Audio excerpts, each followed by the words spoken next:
Ron, wasn't it yesterday we were talking about waiting for the season to end? We're at week 18 of the NFL, the final week of the season. How does that make you Oh, feel? seems like last year that we were talking about that. Happy New Year, Chris. Happy New Year to everybody watching us today. Week 18 is always fascinating to me, and it's an extremely high volume week for me in a variety of ways that we'll probably get into a little bit today and in more detail on Friday, I think, on the Inside Blitz. But week one, week five, week 18 are my most fascinating weeks. I don't know how you approach week 18, but it's crazy time. Yeah, well, I'm looking forward to hearing more about that because I think most people are afraid of week 18. It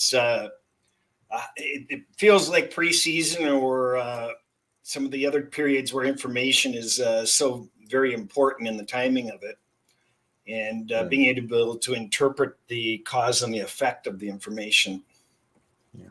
Yeah. We won't know all the information as far as teams resting their starters and for how long. This year is a little bit different because 14 of the 16 games have some implications in the playoffs. So I think it's the strongest week 17 and 18 in terms of team involvement. Sometimes that's bad from a handicapping standpoint because you can get some real good deals when a lot of teams are out of the picture. But it just seems like we only have two games right now where there's absolutely no playoff implications. There's only two games with no playoff implications. Yeah, as I show it, the two games Jets, New are England, Jets, New England, and the is it the Chargers, Denver. Chargers? Chargers, Denver. Yeah. We're going to have some rested starters in various games and a couple of games, San Francisco and the Rams, where probably neither team is going to get into it too much. And when they rest the starters and how rusty they want to be, a lot of reading right now. I read something about Baltimore 4 years ago. They were in this exact same situation 4 or 5 years ago. They rested everybody and came out really flat when they finally got to play. So you're going to see some of the starters play maybe as many as 15 and 20 minutes, but a lot of quarterbacks really shouldn't play. You don't want to get them banged up. Just look at Miami last week.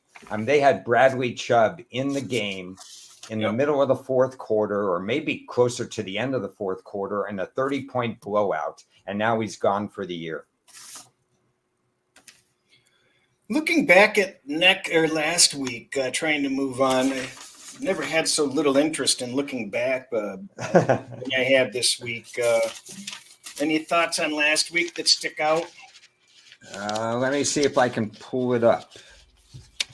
Yeah, I felt good about last week. It went pretty much. I enjoyed it anyway. Had a couple over unders that hit without incident. The one thing I did, kind of a Chris thing that I did. I always call it a Chris thing now when I parlay. So I hope you're flattered and amused. But I took two teams on the money line parlay that both should have lost and they won, and that was Dallas and the Rams. Tyrod Taylor really impressed me last week. It's really a difference, the fact that I know he short armed that last pass, but he had the Ram defense on its heels all game. And I don't think that was a deserved, not that they didn't cover, but the fact that the Rams even won was probably not all that deserved. And we can go back and forth on the deception on the Detroit Dallas game, but that was a flip a coin game when it all comes down to it. And so that particular parlay hit, and that was pure luck. Yeah, I would have been crucified or eviscerated if the Rams had lost that game outright. It was not pleasant to see Philadelphia lose outright. I know obviously Smith is hurt and they've got some problems, but I can't remember a team falling so hard and fast without more explanation than the Eagles. Do you have an explanation for the Eagles just Yeah. falling out of thin air here? Well, let's go back to what we talked about after week 4, when we're supposed to dismiss everything we know about the teams from 2022, and we're supposed to rely solely on 2023 data. And not that I lost money on Philadelphia, but I think I'm as guilty as a lot of people thinking, oh, Philadelphia would rebound. Philadelphia is going to be fine.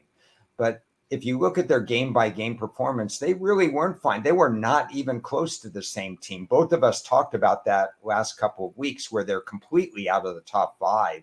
They were barely in the top 10. So maybe this was unexpected, but maybe we all hung on to our priors a little too long and didn't go against Philly. I know I didn't go against Philly as much as I should have. I was supposed to take Arizona last week. I did not. I did not even have regrets about not taking Arizona because I thought Philly would take care of business. I don't have an explanation other than they're not the same team. I mean, I've been following this year's data too. That's what the strange thing about it is they just have not behaved as anticipated at all this entire season for some reason. It's just very strange. Yeah, it's just one of those things. We kept waiting for it to change, and it never changed. Proud about the Pittsburgh-Seattle game. It looked like a complete toss-up all the way through my analysis. I would have taken either team at 3.5 points. It just happened that Pittsburgh was the 3.5. I've been saying all along that Seattle is just too young to get it together week after week. Every once in a while, they're going to dominate somebody. But they just have to grow up together a little bit. They can still make the playoffs. We can talk about that. But I like Pittsburgh's spot at over 3 points last week. Boy, that Lions Cowboys, it's just amazing how often the Lions are victims of similar ending of games. I mean, I remember seeing somebody had a collage of like 8 of them, and that was before this season, and they've had a couple of doozies this year, and it's unbelievable. It really is. The Lions were impressive. I think they played well, and the coaching on both sides of the ball was horrendous. What Mike McCarthy did was horrible. But you know what, Campbell, I don't have a problem with him going for 2, but after the penalty, hey, I'm sorry, this isn't high school. You don't have to protect your ego and your pride and do something stupid to show off. You kicked the freaking extra point, and just a disgrace of a decision, because it makes all the difference in the world to not have to go on the road. If they're fortunate enough to beat Green Bay or the Rams, it would have been nice to have that second game at home instead of going to Dallas again or San Fran or whoever they're going to go to in the second round. But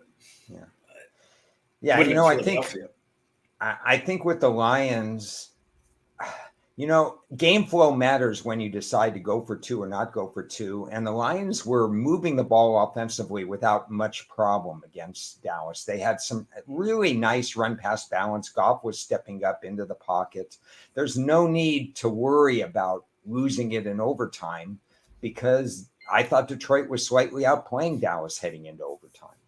Yeah, I felt like the Detroit defense was not hopeless by any means. They were getting a lot of pressure on Dak, and I thought that they were fine. I didn't have any worry about overtime.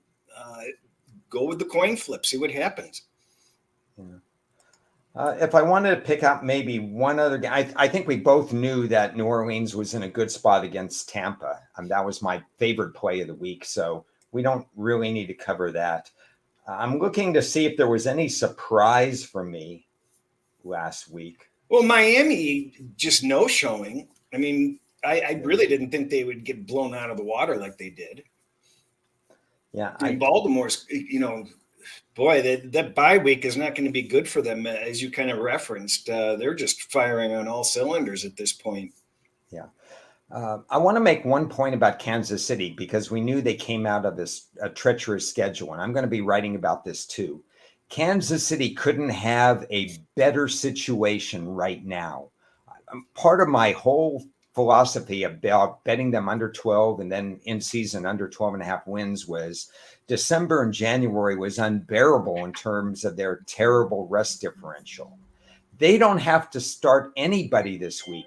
This is actually a bye week for Kansas City. They're going to be refreshed in the playoffs. A team that I have said all along was going to be dead come playoff time because of all the unfair scheduling situations has now reversed course. I think Kansas City's fact that they're locked into the number 3 spot in the seeding is just unbelievable for them, and it allows them to reset.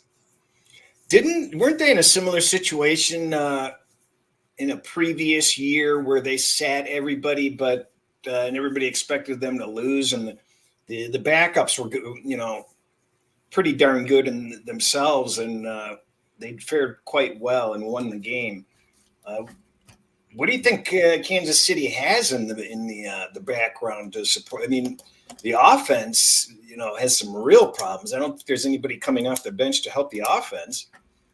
But it's going to retool, and it's going to be great, I think, come playoff time. Whether it's good enough with the road games, first time Mahomes is really going to be on the road, that's a different story. You bring up a point about Kansas City playing hard on week 18, even without its starters. They're playing the Chargers at LA, so certainly they can win that game. But they're going to be able to do it without their starters, and they're going to recharge everybody's batteries. Excuse me. I think you raise a great point. I think I agree with you 100%. Don't leave them for dead yet. Do we know who they're playing? Let's see, they're in the 3, so they're locked into 3, so they're most likely going to play. Well, we don't know. Miami or Buffalo could fall into that spot. So they don't know who they're going to play, but whoever they play is going to come off if it's Miami or Buffalo, their chips are all in this week. So this is a scheduling advantage for Kansas City. What do you make of this Atlanta performance last week? I talked about this in the Little Nuggets on Sunday. I had no opinion depending on what the weather was going to be. Then I saw it was snowing, and I said, okay, dome Atlanta with uncertainty at quarterback and whatever their defense is, and Chicago playing well. Wait a second, this is a sweet spot for Chicago. So what I make about Atlanta is it wasn't sweet dome for Atlanta, and I still can't believe they may bring back their coach. But if they do, that's all right with me. Has he had 3 full years? He's had 3 full years. The reports last week, if you can believe them, and we know things change. If any of these teams get embarrassed week 18, the owner has a change of heart. But assuming no blowouts week 18, I've heard that both Atlanta and maybe even New Orleans will bring back Dennis Allen. And if Dennis Allen comes back with all the lobbying that I've done all year, like I've said, everybody owes me a dark beer. Well, don't you have a GoFundMe for billboards? Fire him. Yeah. I need Dennis Allen to stay as long as they can afford him. No problem. Houston doing what they did last week was no surprise to me. They're getting healthier at the right time, and just surprised that Tennessee seemed to lay down more than Houston played well. What do you think? Yeah, I had no opinion. I was a little surprised the way Houston played, impressed with them, impressed all year with their coaching. But the 2 teams we talked about last week that were laid down, Tennessee and Washington. Washington actually had some metrics in their favor, but they couldn't get out of their own way. They had to start Sam Howell. I thought that was to their detriment because Howell's been such turnover prone this year, and he proved it again. I thought San Francisco's line was too high, but like I said before last week, 2 teams have quit. We'll talk about how much they've quit, but Tennessee and Washington, their bags have been packed.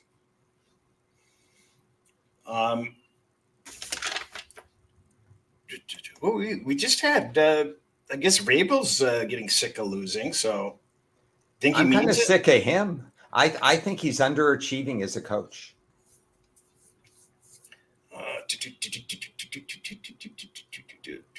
Steelers showed some moxie. Is Seattle falling that far? They're going to not show up against Arizona this week? Oh, they're going to show up.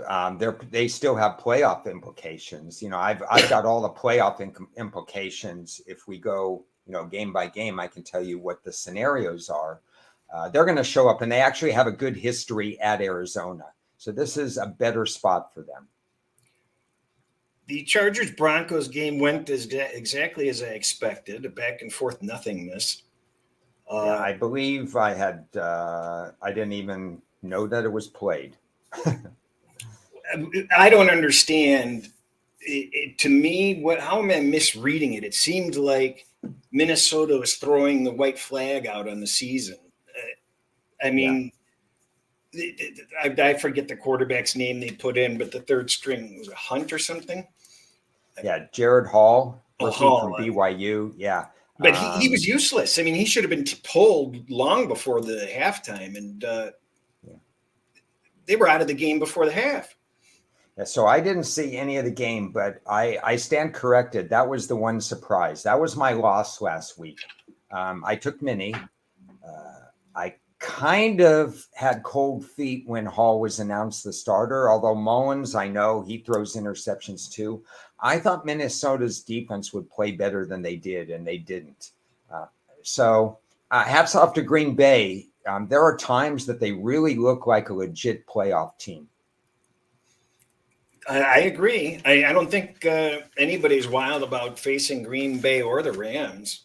I think that kind of wraps up last week. Anything else? No, that's good. Well, the big story in this week out of the gate were the weather games. Yeah, update me on that because that's information I have not been able to look at.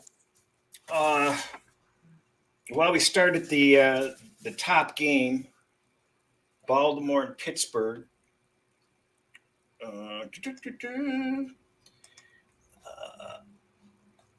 I did.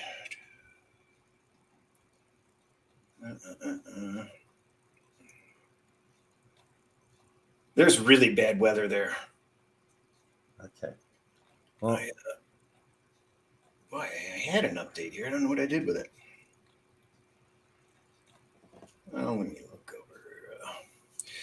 Anyway, yeah, I got on board on that one early on Monday. Took 5 totals under. Let's see. Ravens 15 to 20 mile an hour winds, 38 degrees, 60% rain. Philly 17 mile an hour, cold, 50% rain. Pats 23 miles per hour, snow.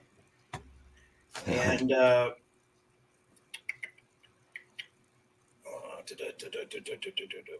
Dallas, Washington, the weather's not supposed to be great.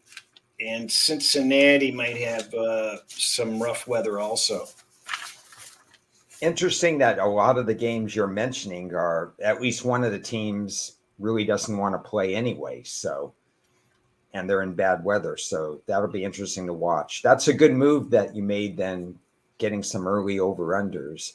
For me, as many people know, week 2 and week 18 are the weeks that I like to jump in very early, and I like to handicap what I think the first half will be and the second half would be. So I did make some early plays, but nothing on the over-under. So I ignored that. I wasn't ready to even look at over-unders. Probably could have done better in that regard, but with college going on and with the NFL going on and stuff like that, just didn't have enough time. So good job for you for the over-unders. Yeah, I got in early on the Patriots under, Washington under, Giants under, Baltimore under. We'll see what happens. What do you make of this Pittsburgh-Baltimore game? Baltimore's not going to rest their entire team. Yeah. Do you have an update? Yeah, I kind of want to wait till Friday to really know who's playing and who's not on some of that. I had an unfortunate situation that I'm not going to get into about limiting and plays voided as some of my early plays that they reassessed my value amount. But so I only got in 1 or 2 early plays total. Originally, I had wanted to take Pittsburgh when they were a dog in this game, but something happened to the play, and I don't regret it now. I came back. I think in this series, anytime you get over 3 points, I don't care if you and I are playing, you take a look at it. And if you're right that Baltimore is not resting everybody, I think Baltimore over 3 points is the right side. Yeah, that one, my initial instincts were to go ahead and ride that Pittsburgh bandwagon. I mean, I was looking at that line at like 1 or 2, and I go, oh, that thing's going to go up. Yeah. And then I said, I'm not sure I want to be on it. And then it passed 3, and now I'm sitting there saying to myself, well, wait a minute. I mean, they're not going to sit everybody. I mean, they've got to keep these guys in shape. Otherwise, they're going to get 2 weeks off.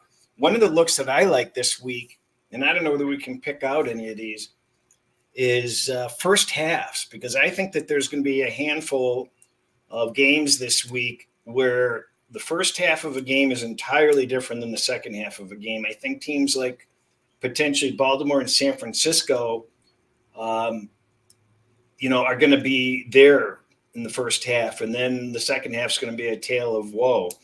But you even look at Philadelphia possibly. If Philadelphia, sees that Dallas is doing what their job is, then they don't have to, continue to play. So the game becomes meaningless for them. They can't be any worse off. So, and I'm not sure how many other games fit that profile, but that's definitely one thing I want to look at this week.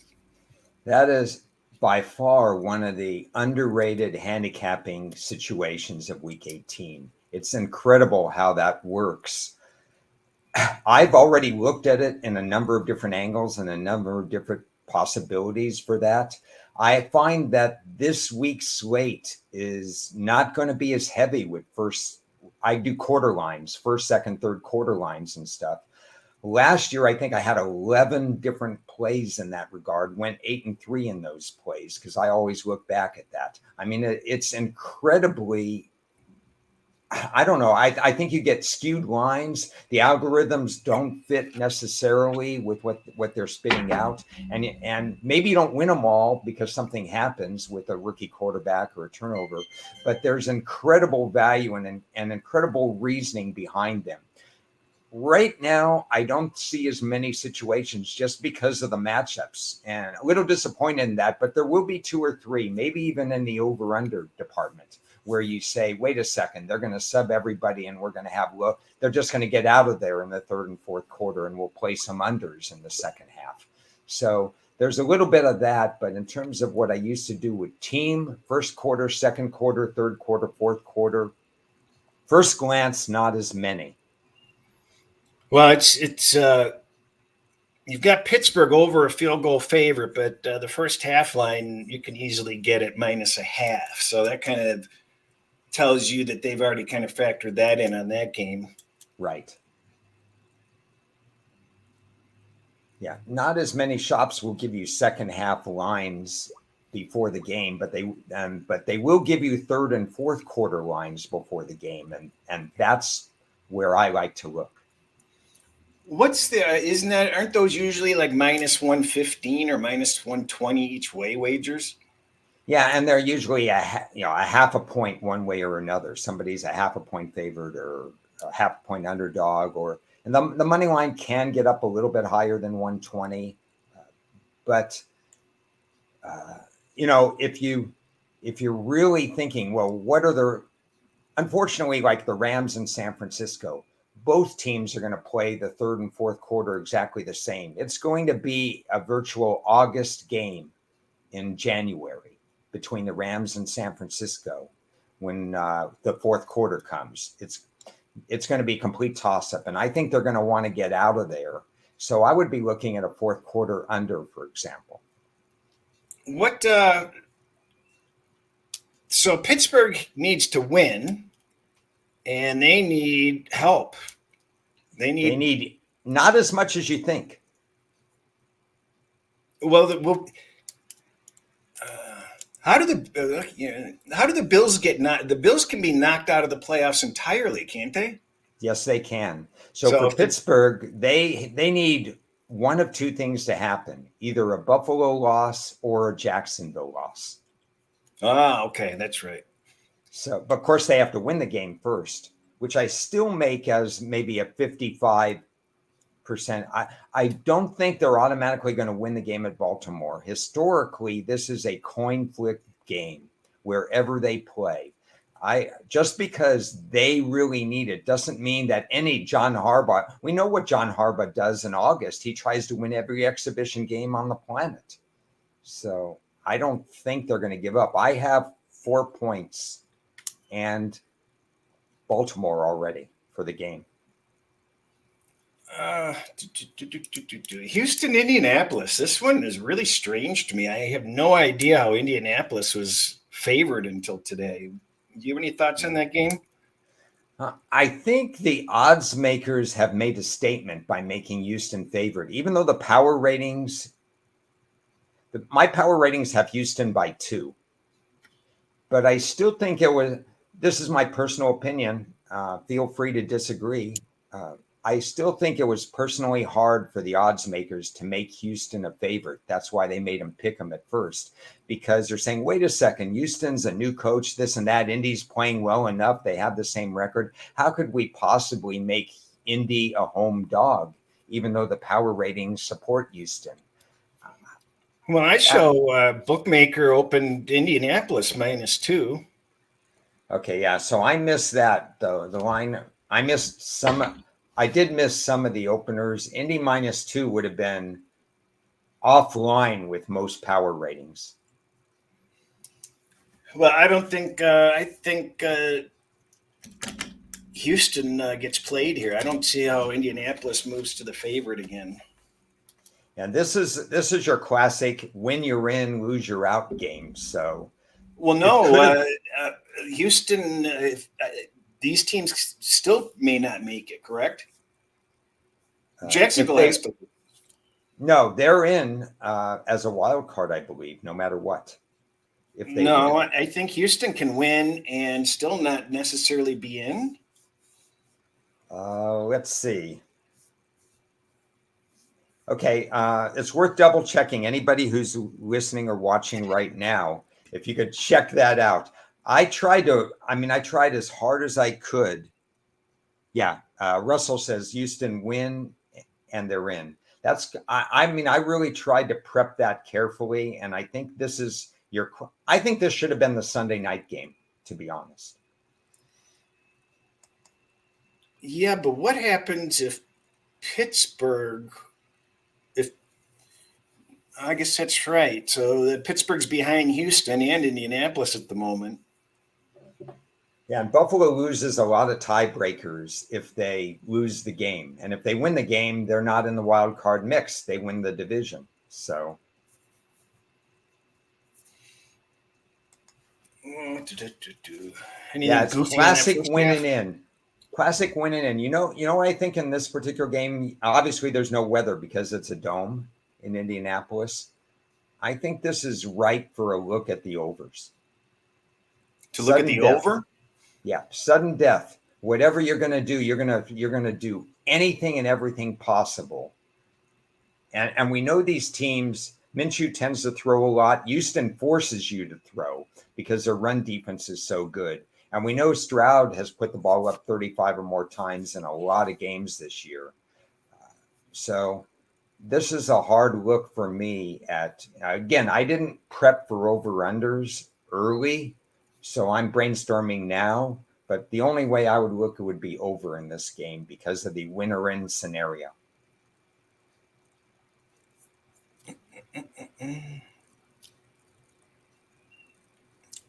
That's right about where it opened. Dallas and Washington. Dallas, I would have expected to look better against Detroit than they did. You can tell that they're a good team because just the way they were rushing and they were consistent throughout the game, so to speak. But that was an interesting matchup last week. Those teams are more evenly matched than I think people realize, in my opinion. Oh But yeah. I mean, Washington has tee times booked already. Mm-hmm. That's a type of game where I don't know how you can bet anything but the total because Dallas is not going to want to keep their starters in longer than they need to. Well, I don't take anything for granted in the NFL, and Dallas is playing to get the number 2 seed in this particular game. It matters to them because it would be a rematch, Dallas Detroit, and it's likely going to be a rematch of both win their first games. So, would you rather play at Detroit or would you rather play at Dallas? Probably not that much difference because of the dome situation, but I think Dallas is going to be trying. But what do you think about this?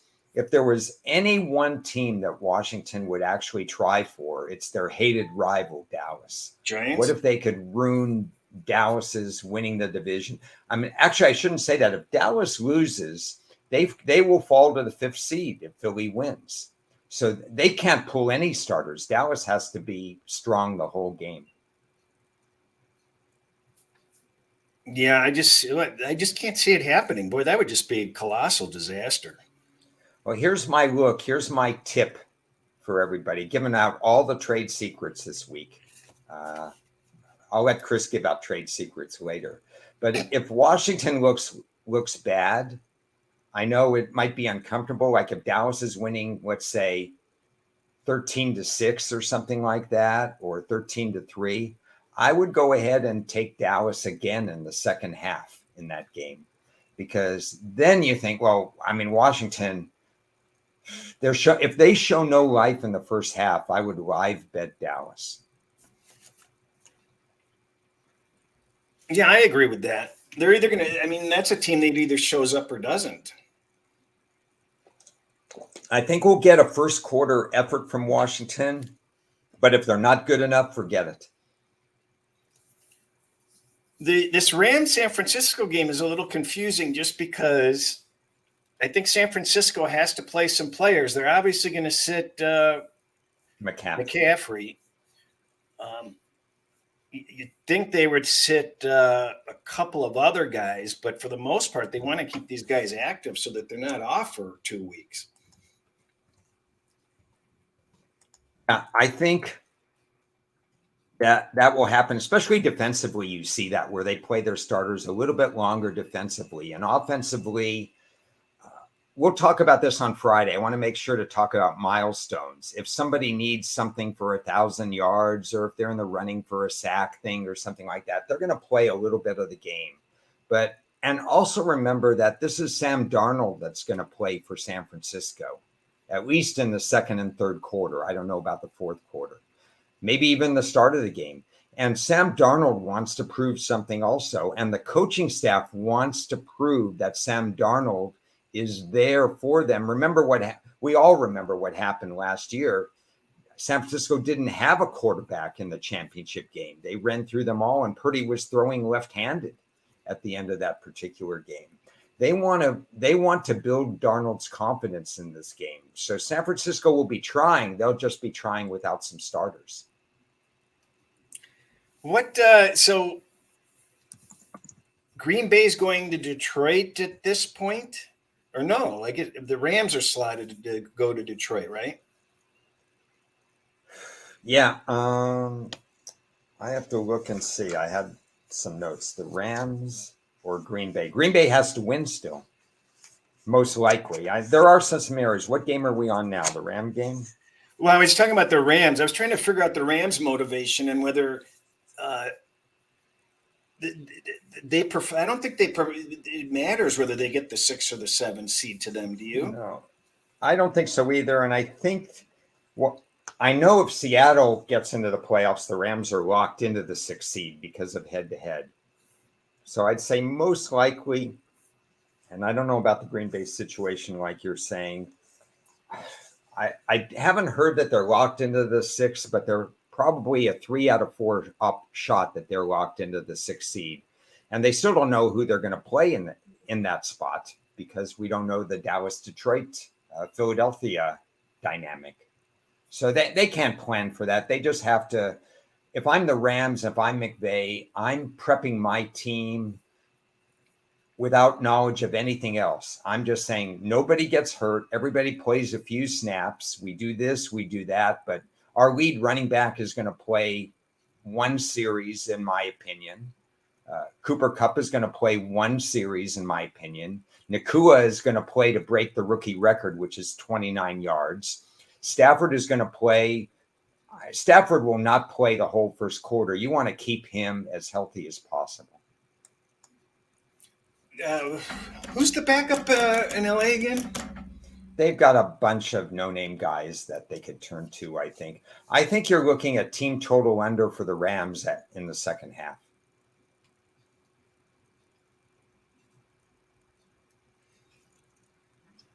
Yeah, I think you're probably right. Yeah. Use that nugget Carson wherever Wentz you is the backup, huh? Oh, God. He has been inactive for so long, you don't know what you're going to get out of him.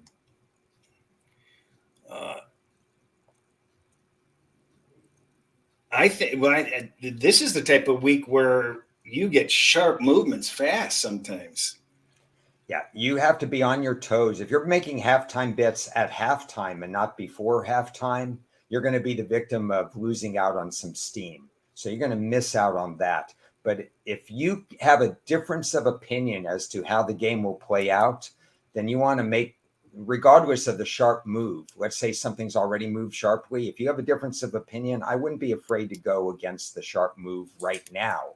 But if you wait till halftime, those moves are going to be really sharp. I think so.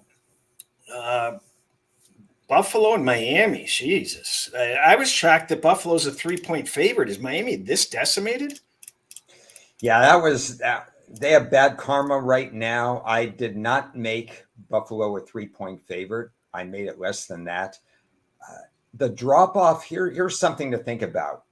The drop off from Waddle as the number 2 receiver to whoever they want to use as the number 2 receiver if Waddle doesn't play is enormous. And I think Waddle is an offensive key to Miami holding their own in this game.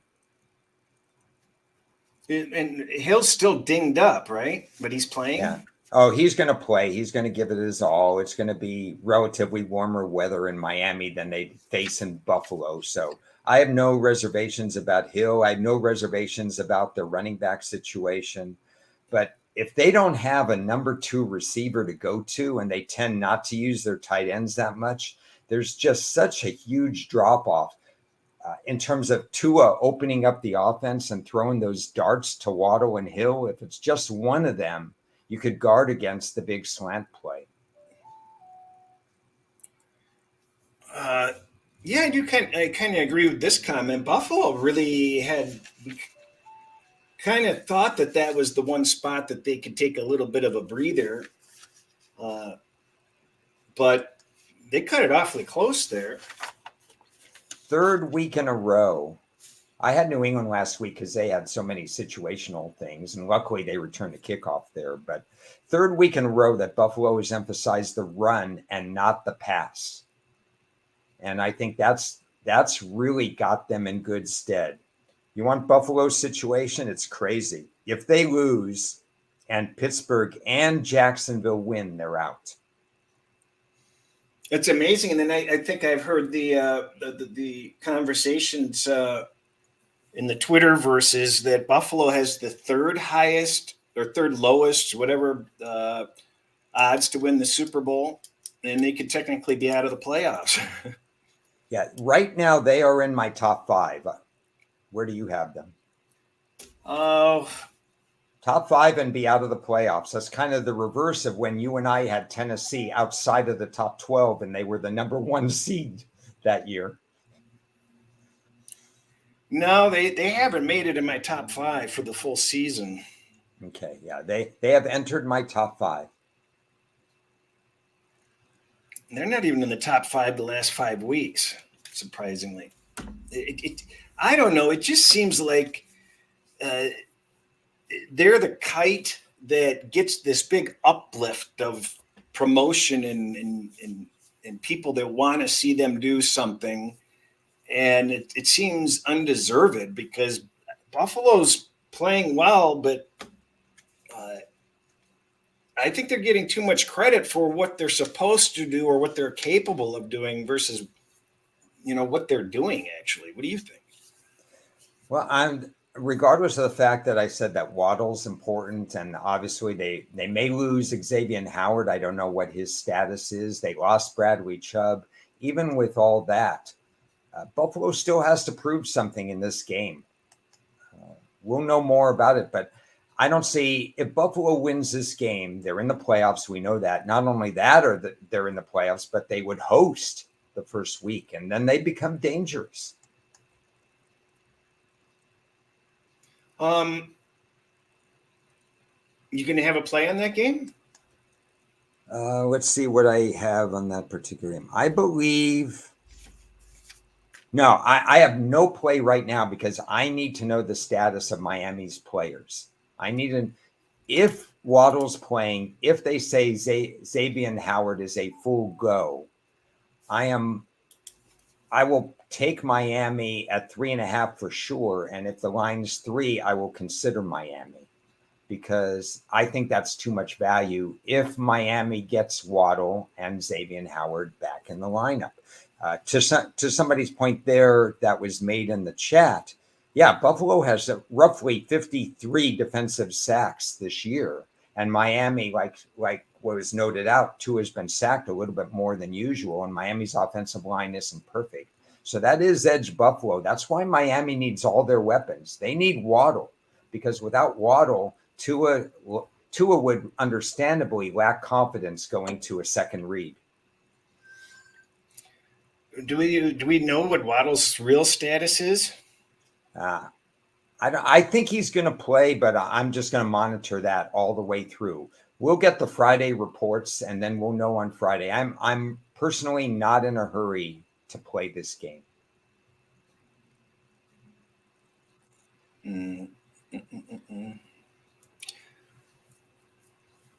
Next one, Atlanta, New Orleans. This has been kind of surprising to me.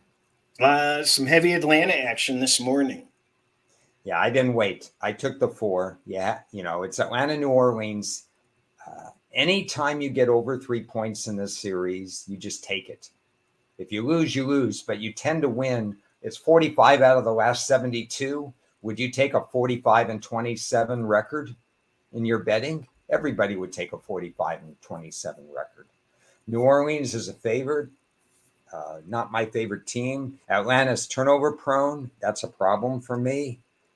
But Atlanta has won more than 50% of the time at New Orleans in the last couple of decades.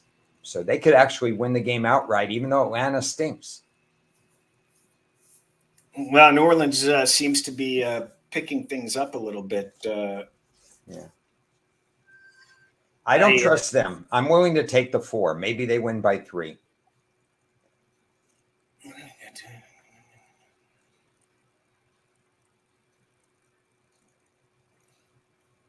I just, you know what? I thought the line was short, but when you really, and I don't know whether had recency bias kick in with how poorly Atlanta fared last week, and forgetting that was an outdoor bad weather game. So, yeah. I mean, we talk about how to use situations and how to use different variables.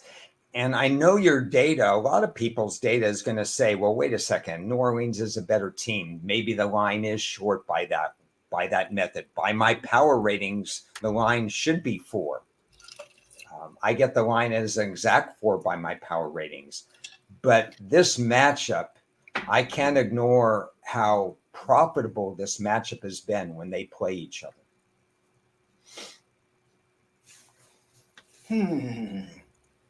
No, I know you're right. I guess I mean, I don't know which side you're going to end up on, if you're going to trust your data and so on. And maybe New Orleans does the right thing there. But I just got to factor in everything.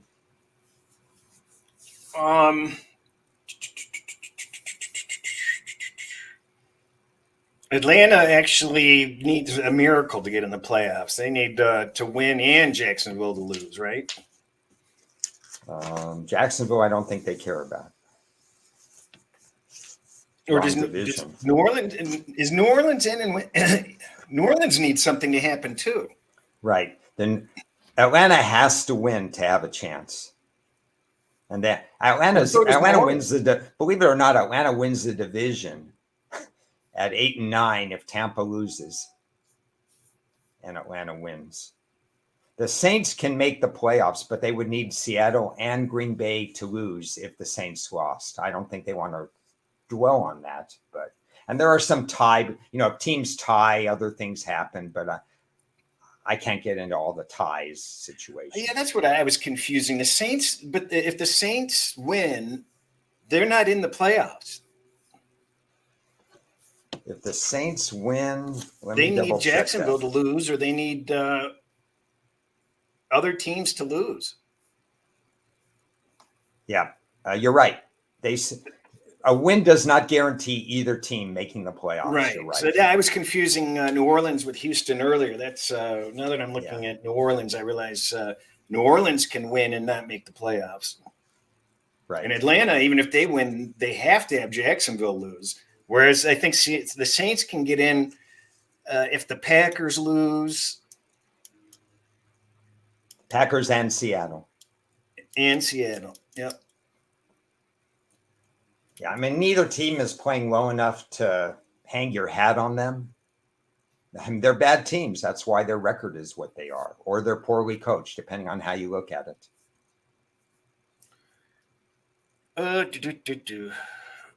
Well, I think the Saints roll, so Atlanta must be the play. Yeah. Okay. Fair enough. Continuing on, Philly and the Giants. About Jacksonville for Jesus, thanks. Yeah, Jacksonville has nothing to do with Atlanta, New Orleans. Maybe a brain fart. Filling the Giants, we touched on this. Philadelphia backing into the playoffs like I've never seen before. Yeah. The odds makers know what they're doing here because the line should be higher, but why would you ever trust Philly to make the line higher? The Giants have a couple of indicators that I really like, but you're getting shorted versus the line. That's what I don't like.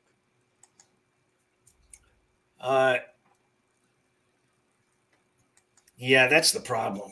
I mean, you're going to find that by the end of the week, these must-win teams are going to be overinflated, and then you've got these, no man's land type lines that you don't know what to do with necessarily because you're getting robbed one way or the other.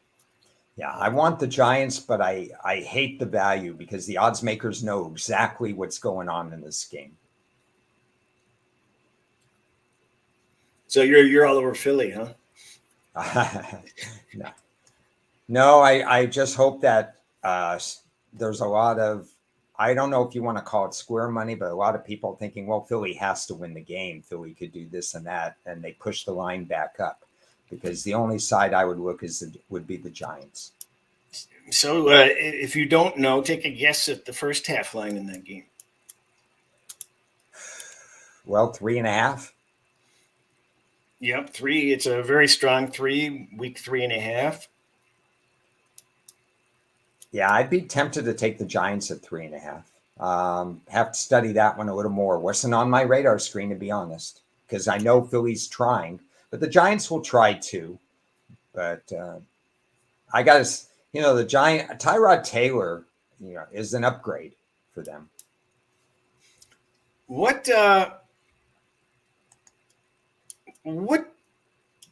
do you think about this first half Atlanta New Orleans? Why is that line goofy? I'm only interested in full game because both teams are trying. The first half line is not on my radar at all. Well, yeah, but why would the first half line be the same as the full game? You're saying 3 New Orleans in the first half? Yeah. That's a bad line. Don't force me to live bet today. It's very strong 2.5s and 3s. Wow.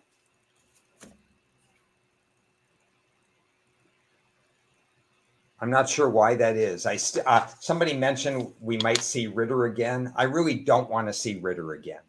So I'd like to I see would John Ritter. I would honestly take 3 in the first half in Atlanta with Heineke as the quarterback. I have a feeling that game plays out that if New Orleans doesn't have it won at the half, they're going to have a problem winning it at all. It's going to be competitive. I mean, I think it's going to be a competitive game. I don't know. That's just really strange. It's Cleveland and Cincinnati. That line just keeps going up, up, up. Yeah, didn't wait on this one, although apparently I had avoided play of a better line. I'm still upset with the company. I won't name them, but Cincinnati -3 is what I ended up playing. You don't want that anymore? No, I want that a lot, but I had a better line that was voided. Yeah, I'd take that off your hands. Yeah, up to 6. And I also believe Cincinnati would be a second half play too, in case Cleveland plays starters in the first half. Well, Cleveland's going to sit everybody and their grandmother. Aren't they going to have the ball boy in? Well, they'll play some defensive players early.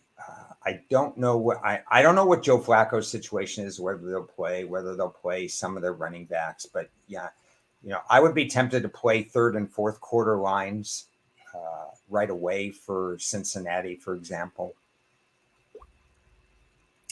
What is Baltimore going to be facing Cleveland first game? Cleveland is locked into the fifth seed. They're locked into the 5th seed. So if all the favorites win, the first game for Cleveland would be against the winner of the AFC South, Jacksonville, Indianapolis, or whatever. And then if form holds and Cleveland does manage to win that road game, then they would play at Baltimore. Yeah, that's like a nightmare for Baltimore. That's not a team Baltimore wants to play, I don't think. No, probably not. Although, again, yeah, I mean, Flacco is that calm, cool, collected. He's going to throw touchdowns. He's going to throw interceptions as well. But it's a defensive nightmare in a way for Baltimore because Cleveland's pass D is lights out number one at about 56, 57%.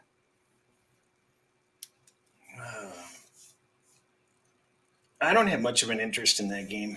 You got in a good line, and I snoozed and lost, but I do like the under a little bit. Holding under 40. Yeah, no problem with that at all. Team total under for Cleveland might be interesting. The what? Team total for Cleveland under.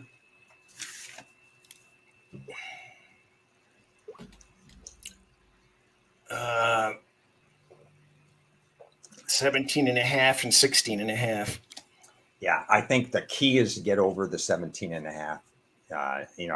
To go under 17.5. I don't want a part of 16.5. No. The Bears in Green Bay. I think the Bears can be depended upon to want to ruin Green Bay's life. Divisional rivalry. Green Bay off of that national TV, whatever you call it. Yeah. Wouldn't you, any words of wisdom on this one? What's the weather for this game? I think it's going to be okay. Yeah, I think Chicago's, if it's okay, I think Chicago's going to play to win. I agree with you on what you said. And I would actually, in a rare situation, in a cold weather game, I would actually play the overs if the weather's okay.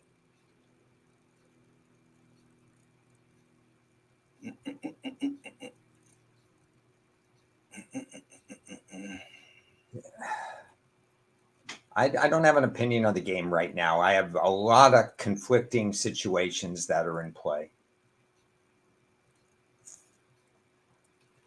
No, the weather looks pretty darn good there. Okay. I think Chicago may get blown out, but they're going to go down, trying. What do I have in this game?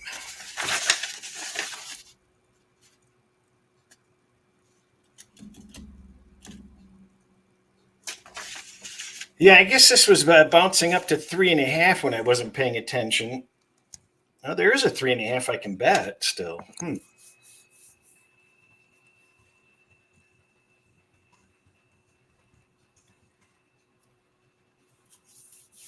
I probably have to take that. Did you do anything on that game? Nope. 'Cause I have conflict. I have Green Bay in that must-win, situation that's not good for a team with their pedigree. But Green Bay apparently still has ownership and property rights to the Chicago Bears, and they haven't been giving it up. So, Yeah, Aaron sold it, right? yeah, I don't know. Green Bay won that first game way, way, way back. So I have a couple of indicators that favor Green Bay and an indicator that favors Chicago. So I have absolutely done nothing with the game. That's why I'm toying with the fact that these teams are trying. And if the weather's good, I'm going to take a different kind of stance on the game.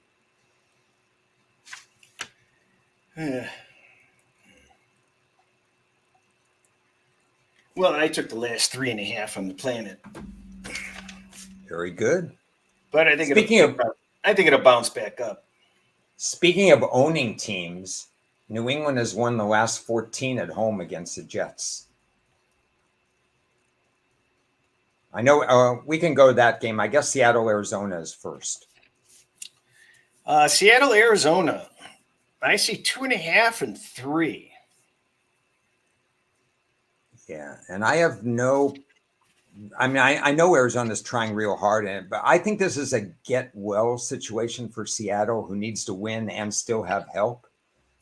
But I don't want to go against Seattle in this spot. But I think the line is too high. So I have conflict. Yeah, I know some people really like this Arizona side. I can't I'd like to see Arizona win, because when I overbought all that under 5.5, I bought back at over 4.5 plus 165. So I'd like to middle that. Well, you do have a chance. If the line suddenly drops, I might take Seattle, but where the line currently is, I can't, because my power ratings do not support Seattle at all.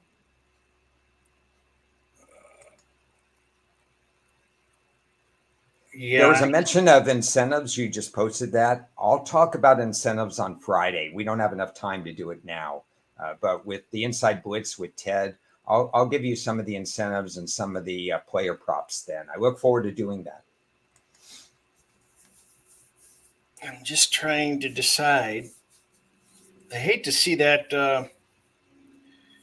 Oh, this is kind of funny. Did I bet the wrong game or something? Why did this shot button?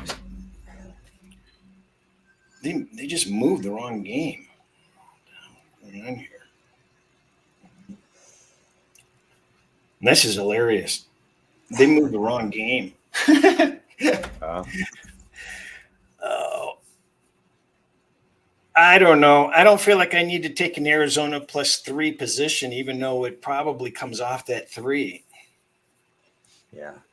I think it comes off the 3.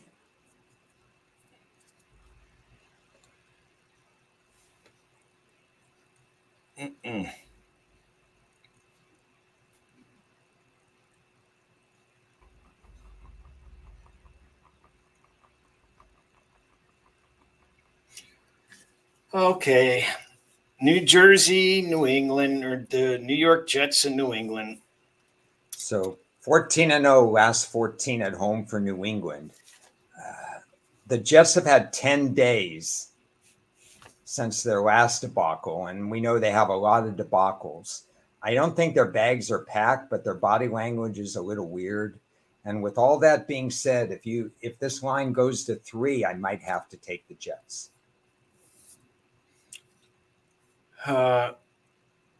Did it never hit 3? I thought it was 3 at one point. Yeah, I probably missed it then. I did some good things, but I did not look at that particular one. I mean, I have some good lines, but I didn't look at that particular one. Look at the Jets defense. It's really good.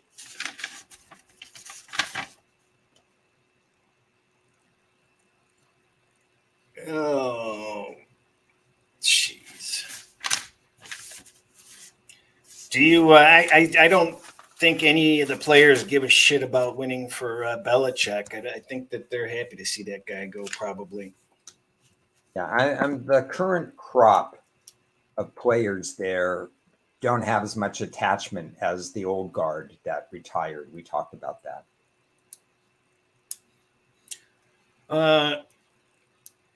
Jacksonville, that line's going to get overinflated to 6, and then the Sharps are going to come in and take the +6. Would you agree with that? Not only do I agree with that, I've already done that. You have 6 already? No, I took Jacksonville -3, -120. And I'm going to come back just like you said. Yeah, there's no way when that line came out that you would thought that it would, it's going to go down. Tennessee is the play. It's going to get inflated. And actually, I thought 3 was a more than fair line. And I think 3 would have been value for Jacksonville. We're all assuming, I'm assuming that Trevor Lawrence is going to be playing in that game or giving it a go, which I don't know is a good thing or a bad thing. I just know that at the end of the day, I'm going to get 6 points in Tennessee, and I might get even more. If Lawrence is announced, I think the line is going to cross 6. Well, I'm sure. Yeah, I can see that happening. So I don't think you can bet Tennessee yet. That's for sure. So it can. I only would go bet up. Tennessee at the last minute, and I am prepared to have more money on Tennessee than I have on my Jacksonville number. I am fully prepared for that. The thing I worry about in that Jets New England game, Tommy was asking about teasing the Jets. The New England showed a little bit more offense lately, and if the Jets just quit, they could get blown out again. I mean, I would be triply scared of teasing week 18 with these teams. They don't care. I mean, if it's all or nothing, you don't care if you lose 30-9 or 10-9. You have to be careful. I would think the only game you'd consider it would be Atlanta, New Orleans, because that's the way those two teams play. They just play that way. But I would be really scared. I mean, I'm not the expert in that area, so I'll just leave it at that. But there are a lot of do or die situations for teams that could cause unusual third and fourth quarters. Do a first half tease.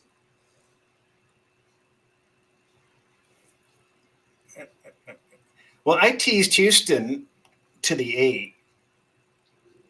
I understand that because first of all, you were getting a line that was a good line, so you're not really teasing.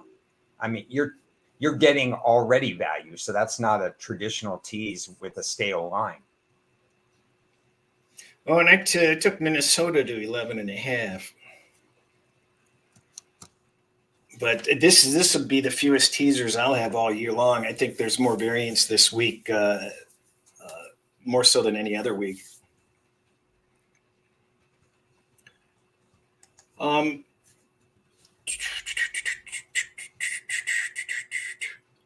Denver and Las Vegas. There's 7,400 tickets available for the game here. I noticed this morning. You gonna come in and watch that game, Ron? I'll be there in 2 weeks. I'll be in Vegas in 2 weeks. So 2 weeks from today, I will be there. So what did I do on this game? Nothing. Got any excitement? I sort of like Vegas in the first half. That makes sense. I have on this. Not There much. there was a question of volume, and it's true. I have a lot of volume. Weeks 1, week 5, and week 18. Those are my volume weeks. Well, I think a week like this is one of these weeks that all of a sudden crap dawns on you where, it's like you wake up in the morning and you get in the car and there's fog everywhere. And after a little ways, you can see the sun. And I think that's what a week 18 is like because, on Monday mornings, it looks like a bunch of gobbledygook. But, as people dissect everything and news leaks out of this and that, you find a lot of different angles possibly. As Ron referenced at the start of the show with the, quarters and halves and other types of strategies. Yeah. There's a lot of stuff, and you're right. That was a good analogy, good way of putting it. I mean, there's some things you do right away, and then some things you're not sure of that suddenly you get sure of. Well, yeah, I mean, you've got to wipe the dew off your windshield before you can drive, but you still have to drive through the fog until you can see the sun. So, boy, that's bad. Minnesota, Detroit. I think Detroit will come to play. I don't know why this line's only 3. Minnesota looks pathetic. So Minnesota will probably win outright, right? What do you got on the first half line?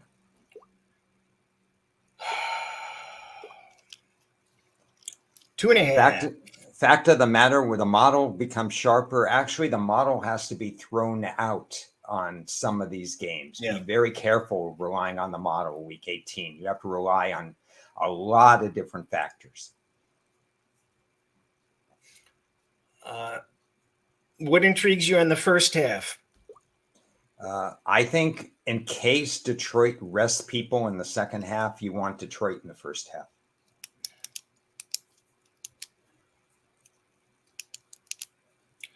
Minnesota really looked bad last week. I can't wash that out of my eyes. But the other factor, you could speak to this because of your Lions knowledge. The Lions want to erase that bad taste from the other day. They have an extra day. I mean, they just didn't like they want to send positive vibes into the playoffs. That doesn't mean they want to put their players at risk in the middle of the fourth quarter, but it means they want to come out with a message. I think so. I mean, they've demonstrated that in the past. They're not going to lay down for anybody. There's not a Minnesota quarterback on the roster, maybe Dobbs if they brought him back, that would scare me in the first half. You say, oh, wait a second, Minnesota has to win. So what? Minnesota had to win last week. I don't know why I lean the under in that game. Minnesota doesn't look like it can score that easily, and I don't think Detroit's interested in lighting it up. I think they want to just get in, get out. So I could be wrong. Maybe second half, but I didn't have that on my radar otherwise. Tampa Bay, Carolina. This is an interesting game. I see the first 6 popped up. Don't have anything on this particular game right now. Yeah, this is one of my X games right now. X games? X meaning I can avoid it. Oh, okay. I don't trust it. I mean, Carolina's 1-15. They have a bad roster. Well, they didn't show up at all last week. Who did they play last week again? Jacksonville. They got shut out against, Pete Beathard, or at least the ghost of Pete Beathard.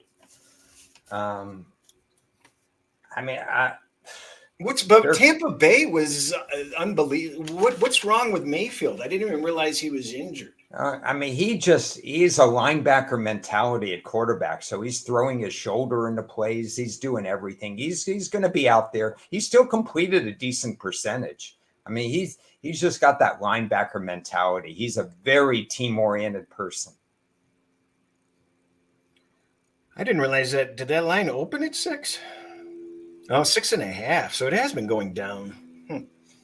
Yeah, I don't have a feel for this game right now, which is okay. Maybe I will by Friday. Yeah, well, Ron's into disrespecting Carolina wherever he can. Oh, they have 2 wins. Oh my goodness. They have double the wins that I gave them credit for. I should be shamed. Well, that ain't half bad. Yeah. And Kansas City and the Chargers. Yeah, I can't. Again, I think Kansas City is in an unbelievable situation coming into the playoffs. But for this game, we talked about it briefly. I don't know. Doesn't that total seem high? What is the total on that one? 36? High? The Chargers, Easton Stick has such a low ceiling. And he's without his leading receiver. Eckler looks like a show of himself. I mean, I would feel bad backing the Chargers and then them losing and then me saying on Tuesday or Monday, why did I back the Chargers? And then I would feel bad playing KC. And I said, I know KC is so tired and fatigued from all this rest differential. I would feel bad playing either team right now. That's why you got to stick with the total. Yeah. I mean, that's what I did in another game. I will say this.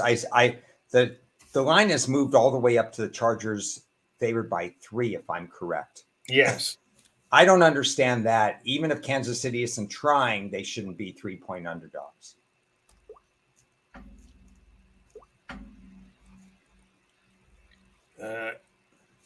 Yeah, that seems high. Yeah, I think Kansas City would be the right side to look at, but what I will do and what I suggest everybody do is get a sense for what their rotation is going to be like the first, second, third quarter. The closest I would come to a play right now, and I don't endorse it, would be KC first quarter.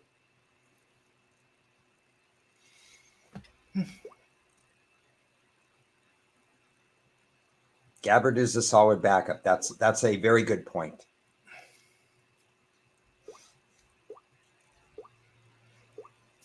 There's so much to chew on, and I hope that in this hour plus that we gave a lot of information on what to chew on. And I know for me, probably for you too, we're going to take a second and a third look at this Tuesday, Wednesday, Thursday, and be back at it on Friday. Well, you get the Chargers favored in the first quarter. By a half? Yeah. Well, Yeah. It's What's the money line? What's the money line? -1, what? Because that's important. I'd rather not give you even can get a plus half money point. on Kansas City. Yeah. I think that would be the closest thing to a look. And I never look at quarter lines until week 18, but this is the week to look at it. First, second, third, fourth quarters. A lot of stuff in play. I'm going to have more plays than Cris this week. That would be humiliating if that was the case. Yeah. What would you make Houston at Kansas City for a wild card game? Houston hosting Kansas City? Well, with Houston at Kansas City. It wouldn't be at. Oh, no, would be at. Well, yeah. Boy, Houston would have to somehow get in. No, Houston can't get in as a wild card. Yeah, they can only get in as a division winner, right? Yeah, so that would be completely hypothetical. Yeah. Russell, you go to step in the corner for a while, okay? Yeah. Russell usually corrects us. So this time, I think we have to correct you, Russell. Yeah. So shame on you. You said you had a hard stop in 16 seconds. Yeah, pretty much so. But we'll be back on Friday. And I think, again, spread the word. Anybody listening, watching, and stuff like that. I think we'll have a fascinating show. We'll talk about players. We'll talk more about quarters. See, maybe he's right. We keep screwing them up with the Saints. Houston wins and they're in. Yeah, but it still can't. Can it be a wild card? Oh, it could be. We have to stand in the corner. So Houston could possibly get in as a 6-7 seed in that particular case, probably closer to the 7th seed, but we'll see. Maybe the 6th. So what would we make? And the game would be at KC. Honestly, about 10. That's What? probably high. What? Oh, no, I'm sorry. I'm looking at Indianapolis. No, they wouldn't be anywhere close to that. Probably 5.5, 6. Uh, Got to give an extra half point for home field in the playoffs. That's my it certainly isn't going to be 7. So Yeah. we'll get Russell. We'll get his information and send him a version of the home game. Yeah, good. Yeah, Russell, we both apologize for the fact that Houston is in with a win, but not necessarily the divisional winner. We know KC's locked into the 3 seed. I think playoff experience matters. Again, KC's in a wonderful spot, having this fatigue, rest situation where they don't have to try this week. They finally get reset. I could see 6, 6.5, even a little bit higher than what the power ratings say. Yeah, it's not going to be 6.5. Okay, well, that'll be interesting if it happens. That's all I got for right now. So please tune in on Friday and get ready for a very, very busy weekend, week 18. Yeah, we'll see what happens on Friday with stuff. I don't know. We'll come up with some stuff. So we're going to be back. Same bet channel, same bet time, 12 o'clock Pacific on Friday. I've heard earlier on Friday. Oh, are we doing that earlier? That's right. That's what you guys said. So be prepared to pivot and join us earlier on Friday. Is that the one at 10:30 then? Yeah, 10:30, 10:45. That's what I heard. Well, you know what? I'm the one that has to fire up the equipment, so it's a good idea if you let me know. You guys arranged it. I got to go. Have a great rest of week. Cheers. We'll see you guys Friday. Earlier, though, we'll update you. Probably 10:30, 10:45.